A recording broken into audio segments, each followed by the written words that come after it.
प्रधानमंत्री पहुंचे हुए झारखंड, वहीं का दौरा कर रहे हैं। रुक करते हैं वहीं का। आपके सामने रख रहा हूं और भगवान बिरसा मुंडा की धरती से रख रहा हूं।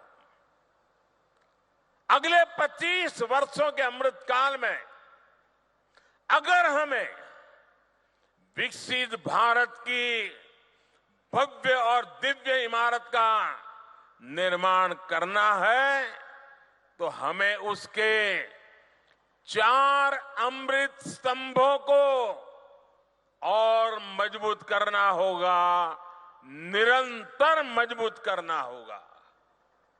हमारी सरकार ने जितना 10 साल में किया, अब उससे भी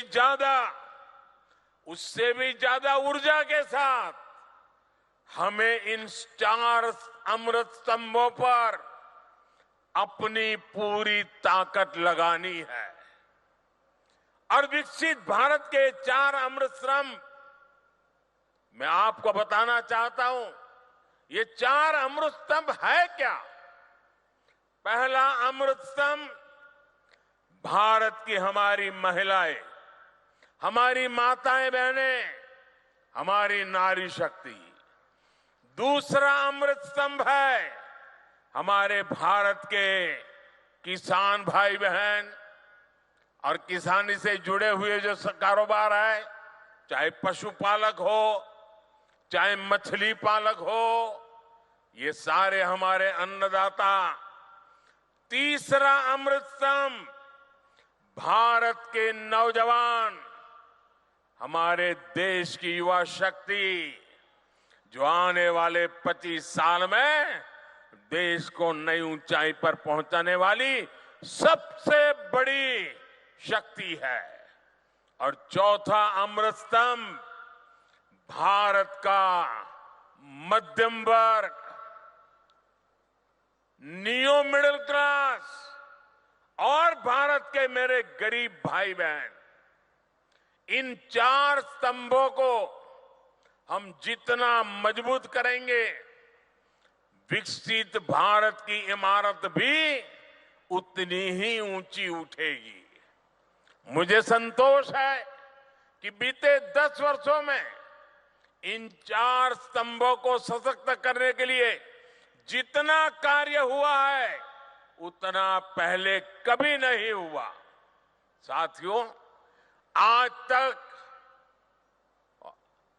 और आजकल हर तरफ भारत की इस सफलता की चर्चा है कि हमारी सरकार के 5 वर्षों में 13 करोड़ से ज्यादा लोग गरीबी से बाहर निकले हैं।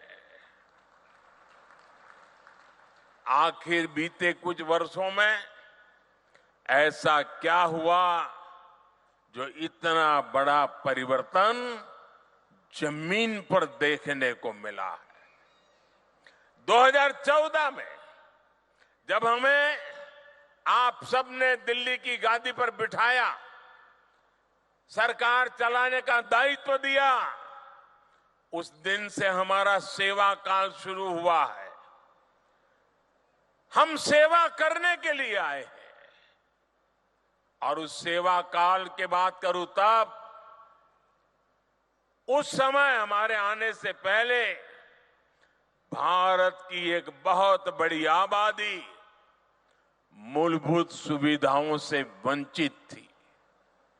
देश के करोड़ों गरीबों ने इस बात की उम्मीद भी छोड़ दी थी कि कभी उनका जीवन बदल पाएगा। और सरकारों का रवैया भी ऐसा था कि वो खुद को जनता का माई बाप समझती थी। हमने माई बाप की भावना से नहीं बल्कि सेवक की भावना से आपके सेवक की तरह काम करना शुरू किया। जो वंचित थे हमने उन्हें वरीयता देना शुरू किया। जिन्हें सबसे दूर समझा जाता था, सरकार खुद चलकर उनके पास गई। जो दशकों से उपेक्षित थे, हमारी सरकार उनका संबल बनी, उनकी साथी बनी। ब्यूरोक्रेसी वही थी, लोग वही थे, फाइलें भी वही थे, कानून नियम भी वही थे, लेकिन सोच बदली। और सोच बदली तो परिणाम भी बदल गए। 2014 से पहले देश के गांवों में स्वच्छता का दायरा 40% से भी कम था। आज हम 100% के लक्ष्य पर पहुंच रहे हैं।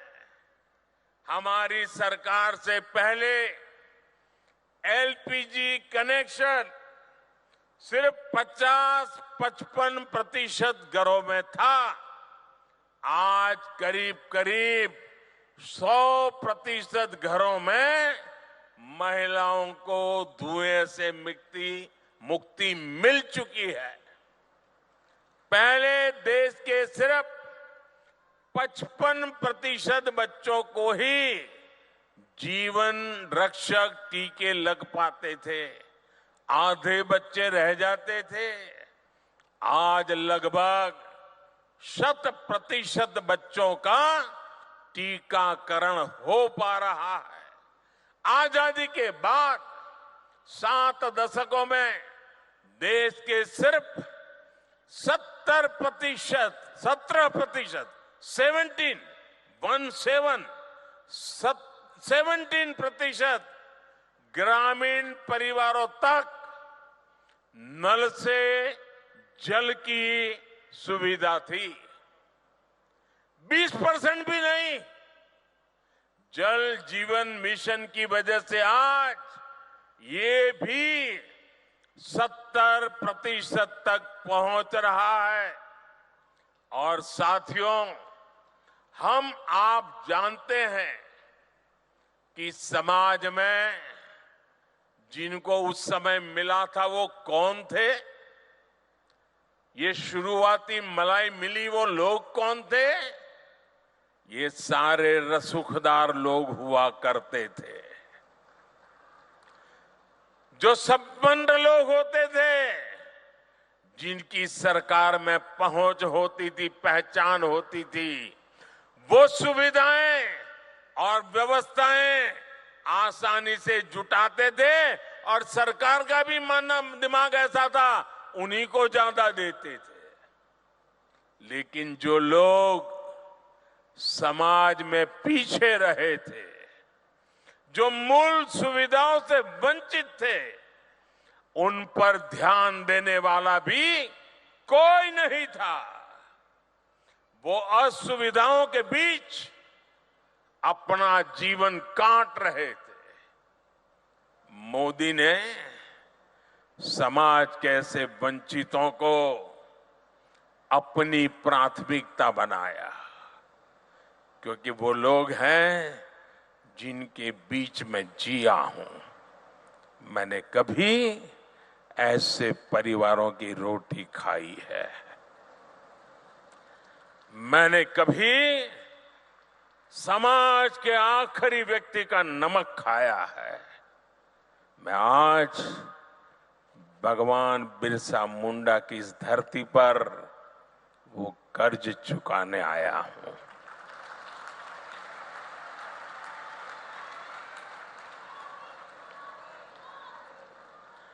मेरे परिवारजनों, आमतौर पर सरकारों का रवैया रहता है कि जो आसानी से हासिल हो जाए उस लक्ष्य को पहले प्राप्त करो। लेकिन हमने दूसरी रणनीति पर काम किया। मैं तो ज्ञानियों को कहूंगा इसका अध्ययन करें। आपको याद होगा, आजादी के इतने दशकों के बाद भी 18,000 गांव ऐसे रह गए थे जहां बिजली नहीं पहुंची थी। 18वीं शताब्दी में जीने के लिए अंधेरे में जीने के लिए मजबूर थे। उन्हें अंधेरे में जीने के लिए छोड़ दिया गया था, क्योंकि वहां बिजली पहुंचाने के लिए कई तरह की मुश्किलों का सामना कठिन था, मैं मानता हूं, लेकिन कठिन था तभी तो करना होता है। मक्खन पे लकीर तो हर कोई करता है, अरे पत्थर पर भी तो लकीर करनी चाहिए। और मैंने लाल किले से वादा किया था देश को कि मैं 1000 दिन में 18,000 गांवों तक बिजली पहुंचाने का कठिन संकल्प मैंने सार्वजनिक रूप से लिया था। और आज मुझे सर झुका करके कहना है कि ये आपके सेवक ने उस काम को समय पर पूरा कर दिया था। साथियों, हमारे देश में 110 से ज्यादा जिले ऐसे थे जो विकास के हर पैरामीटर पर पिछड़े हुए थे, बहुत पीछे थे। इन जिलों पर पुरानी सरकारों ने ठप्पा लगा दिया, ये तो पिछड़े हैं। और पहले की सरकारें बस उसकी पहचान कर ली, ये बेकार है, पिछड़े हैं, आगे कुछ नहीं हो सकता है, और सरकार सोती रही। इन जिलों में शिक्षा, स्वास्थ्य सुविधाएं दशकों से दयनीय स्थिति में थी। और संयोग देखिए कि इन्हीं पिछड़े जिलों में देश की सबसे ज्यादा मेरे आदिवासी परिवारों की जनसंख्या रहती। जब अफसरों को पनिशमेंट पोस्टिंग करनी होती थी तो इन्हीं जेलों में भेज दिया जाता था।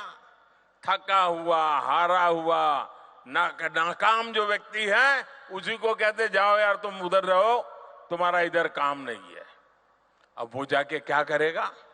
इन 110 से ज्यादा जिलों को अपने हाल पर छोड़कर भारत कभी विकसित नहीं हो सकता था। इसलिए वंचितों को वरीयता के सिद्धांत पर चलते हुए हमारी सरकार ने इन जिलों को एस्पिरेशनल डिस्ट्रिक्ट, आकांक्षी जिलों के रूप में घोषित किया। हमने इन जिलों में सरकारों को विश्वास में लेकर के सबसे होनहार अफसरों को नियुक्त करने पर जोर दिया। जिन जिलों में हम शिक्षा, स्वास्थ्य, सड़क ऐसे अनेक विषयों पर शून्य से काम शुरू करके सफलता के नए शिखर पर पहुंच रहे हैं। यहां झारखंड में भी ये अपना खूंटी समेत ऐसे कई जिले उस सूची में है। अब आकांक्षी जिला अभियान की सफलता को आकांक्षी ब्लॉक कार्यक्रम के जरिए इसका विस्तार किया जा रहा है। मेरे परिवारजनों, दशकों तक हमारे देश में सोशल जस्टिस, सामाजिक न्याय और सेक्युलरिज्म न जाने रोज सुबह शाम इसके गीत तो बहुत गाए, बयानबाजी बहुत होती रही। सच्चा सेक्युलरिज्म तभी आता है जब देश के किसी भी नागरिक के साथ भेदभाव की सारी संभावनाएं खत्म हो जाए।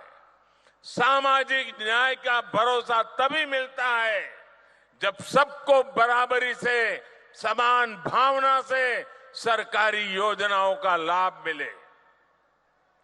दुर्भाग्य से आज भी बहुत से राज्यों में कई गरीब हैं जिनके पास योजनाओं की पर्याप्त जानकारी नहीं है। कई ऐसे भी गरीब हैं जो योजनाओं का लाभ लेने के लिए भाग दौड़ करने में सक्षम नहीं है। आखिर कब तक हम उन्हें उनके हाल पर छोड़े रहेंगे? इसी दर्द में से, इसी पीड़ा में से, इसी संवेदना में से ये एक सोच निर्माण हुई है और इसी सोच के साथ अब आज से विकसित भारत संकल्प यात्रा शुरू हो रही है। ये यात्रा आज 15 नवंबर भगवान बिरसा मुंडा की जन्म जयंती 15 नवंबर से शुरू करके अगले साल 26 जनवरी को तक उसको चलाया जाएगा। इस यात्रा में सरकार मिशन मोड में देश के गांव-गांव जाएगी। हर गरीब, हर वंचित को सरकारी योजनाओं का जो हकदार है उसके हक के लिए उसको लाभार्थी बनाया जाएगा। उसको इस योजना पहुंचे उसकी व्यवस्था की जाएगी। और आपको याद होगा, मेरे मीडिया के कुछ मित्रों को मालूम नहीं रहता है, 2018 में भी मैंने एक प्रयोग किया था। केंद्र सरकार ने ऐसे ही एक ग्राम स्वराज अभियान चलाया था और मैंने भारत सरकार के 1000 अफसरों को गांवों में भेजा था। एयर कंडीशन कमरों से निकाल करके 1000 अफसर गांवों में जाकर के बैठे थे। इस अभियान में भी हम 7 प्रमुख योजनाओं को लेकर हर गांव तक गए थे। मुझे विश्वास है कि ग्राम स्वराज अभियान की तरह ही हमें विकसित भारत संकल्प यात्रा में भी हर गांव जाकर के ऐसे हर हकदार को मिलकर के इस योजना को सफल करने का प्रण लेकर के निकलना है। और जब भगवान बिरसा की धरती से निकलते हैं तो सफलता अवश्य मिलती है। मैं वो दिन देख रहा हूं जब हर गरीब के पास मुफ्त राशन देने वाला राशन कार्ड होगा, जब हर गरीब के पास उज्ज्वला का गैस कनेक्शन होगा, सौभाग्य का बिजली कनेक्शन होगा और नल से जल होगा। मैं वो दिन देख रहा हूं जब हर गरीब के पास 5 लाख रुपए तक का मुफ्त इलाज देने वाला आयुष्मान कार्ड होगा, जब हर गरीब के पास उसका अपना पक्का घर होगा। मैं वो दिन देख रहा हूं जब हर किसान केंद्र सरकार की पेंशन योजना से जुड़ जाएगा, जब हर मजदूर पेंशन योजनाओं का लाभार्थी हो जाएगा, जब हर पात्र नौजवान मुद्रा योजना का लाभ ले सकेगा और एक एंटरप्रेन्योर बनने की दिशा में कदम रखेगा। विकसित भारत संकल्प यात्रा एक तरह से देश के गरीबों को, देश की माताओं बहनों को, देश के नौजवानों को, देश के किसानों को मोदी की गारंटी है।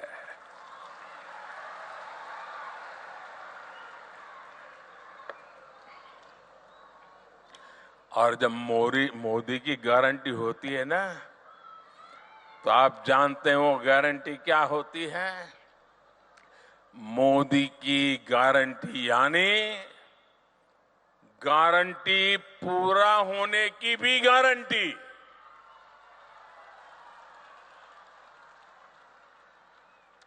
मेरे परिवारजनों, विकसित भारत के संकल्प का एक प्रमुख आधार है पीएम जनमन, यानी पीएम जनजाति आदिवासी न्याय महाअभियान।